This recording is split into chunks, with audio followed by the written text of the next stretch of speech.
في حالة من الهلع الكبيرة لحاملي الإقامة الدائمة الجرين كارد هنا في أمريكا. ليه؟ إيه اللي بيحصل؟ في ناس كانت مسافرة برا ورجعت وهم في المطار، إدارة الهجرة منعتهم الدخول وقصت لهم الجرين كارد بتاعهم. طيب ليه؟ هل ده بدون سبب ولا إيه الموضوع؟ الحقيقة ان اللي بيتعمل له كده بيكون عنده مشكلة. كويس؟ يعني انت مثلا عندك deportation issue، يعني عندك امر ترحيل، او عندك مشكلة زي كده. اللي بيحصل او اللي حصل ان في ناس كانت مسافرة وجالها حاجة اسمها notice of appearance. notice of appearance دوت اللي هو طلب للحضور للمحكمة او لإدارة الهجرة. النوتس ديت في الاغلب بتكون في مشكلة كبيرة عندك، حصلت مشكلة ما وانت محتاج تروح المحكمة او تروح لحاجة، فبتجيب محامي بتروح تشوف ايه الموضوع. كويس؟ في الحالة ديت الموضوع ممكن تشوف ايه، هل دي حل الموضوع كده يعني. وفي ناس ممكن يجي لها مجرد مقابلات. القصة ديت نادرة، بس هو في ناس كتيرة في التجديدات بتاعت الجرين كارد طلبوا منهم مقابلات تانية. عموما لما يجيلك حاجة زي كده لو حد طنشها دي مشكلة. كويس؟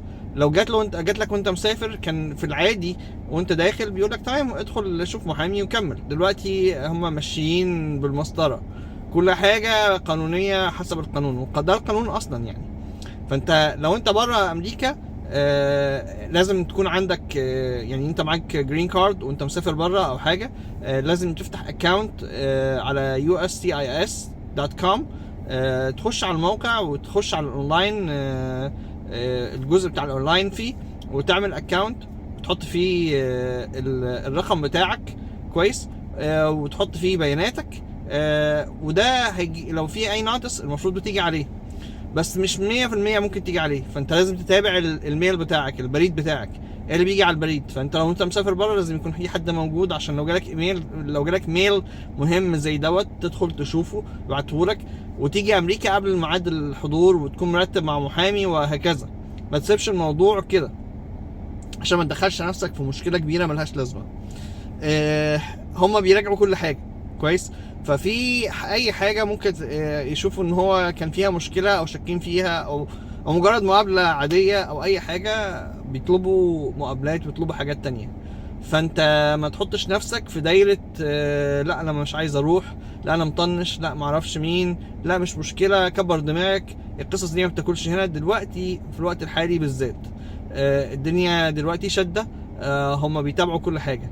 في نفس الوقت النقل الداخلي. كويس؟ النقل الداخلي انت مثلا لو حد راكب طياره داخليه جوه امريكا من ولايه للتانيه، تطلب ان يكون معاك اي دي. كويس؟ بس دلوقتي بيتكلم على ريل اي دي اللي هو اللي فيه النجمه دي دوت، عشان تاكد ان ده ريل اي دي هو فيدرال دلوقتي، فهم بيطلبوا ريل اي دي او ما يعادل ان انت معاك الكلام دوت. تمام؟ طيب لو حد معاه ريل اي دي ونزل من مطار لمطار تاني، موظفين المطار اللي هم بتوع TCA في ناس بدأوا يعني يواجهوا ان هم بيسألوهم انتوا مقيمين شرعيين في امريكا ولا لا؟ ولو هو شك فيك وانت ما جاوبتش كويس بياخدك لموظف من الايس. فايه خلي بالك في الرحلات الداخلية، خلي بالك في كل تفاصيلك وحاجتك. الموضوع مش كارثي طول ما انت ماشي مظبوط. لو عندك مشكلة في حاجة ابعد عن الحاجات اللي تدخلك في مشاكل. بس كده لا. في ولايات زي الاباما وزي فلوريدا عاملين يزودوا مشاكل ويحطوا قوانين تعرقل المهاجرين غير الشرعيين. في قوانين هنا تمنع ان اي حد يتعامل مع مهاجر غير شرعي، لا تسكنه ولا تنقله ولا تعمل له اي حاجه. تمام؟ فالقوانين ديت غير مفعله، هم بقى فعلوها وزودوها. في ولايه زي فلوريدا تروح لهم مثلا برخصه من نيويورك، يقول لك ايه دي دي مالهاش لازمه هنا، ويسجنك. كويس؟ وتاخد غرامه، يعني تدخل السجن وتاخد غرامه. فبقت لا ليس لها قيمه عندهم. فانت لازم تخلي بالك. الناس اللي بتعامل بتروح بين الولايات اللي زي كده، المهاجرين غير الشرعيين مشاكل في عندهم بتزيد، لدرجه ان هم حتى العيال في المدارس هيشيلوا عنهم الاعفاء.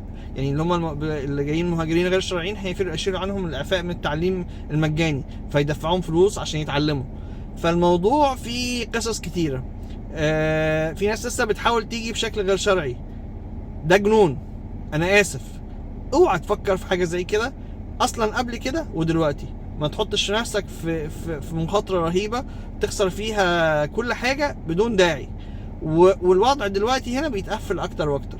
اللي غير قانوني هيلاقي عنده مشكله في السكن، ممكن صاحب السكن يمشيه يا يبلغ عنه عشان يحمي نفسه، خصوصا في الولايات اللي فيها مشاكل. هيلاقي عنده مشكله في المواصلات، هيلاقي عنده مشكله في الشغل. دلوقتي في تشديد على الشغل، والناس اللي بتعين ناس معهمش ورق عندهم مشاكل كبيره. لان لو انت عند صاحب بيزنس لازم تتاكد وتكون عندك ورق يثبت ان الناس ديت شغاله بشكل قانوني. الموضوع دلوقتي مختلف عن زمان. حلو، البلد فاتحه للي موجود بشكل قانوني. انا جيت وبعمل ورق ومش عارف ايه، طول ما انت خدت سوشيال سيكيورتي وورك اوثرايزيشن تبدا تشتغل عادي، ما حدش يبقى عندك حاجه، بس ما تعملش حاجه غلط. وانتبه لان هو ممكن يلغوا اي حاجه في اي وقت. تابع القوانين والحاجه، لان في ناس بتعمل مشاكل مثلا من دول معينه يروحوا قافلين كل حاجه، قافلين لهم الحنفيه كلها وقافلين كل حاجه ليها. فخلي بالكم، وربنا يحفظ الجميع وربنا يسلم الجميع. ودايما يكون عندك اتصال بمحامي كويس عشان تحمي نفسك في حالة يعني لو في اي مشكلة. وربنا يسلم الجميع، وتحياتي.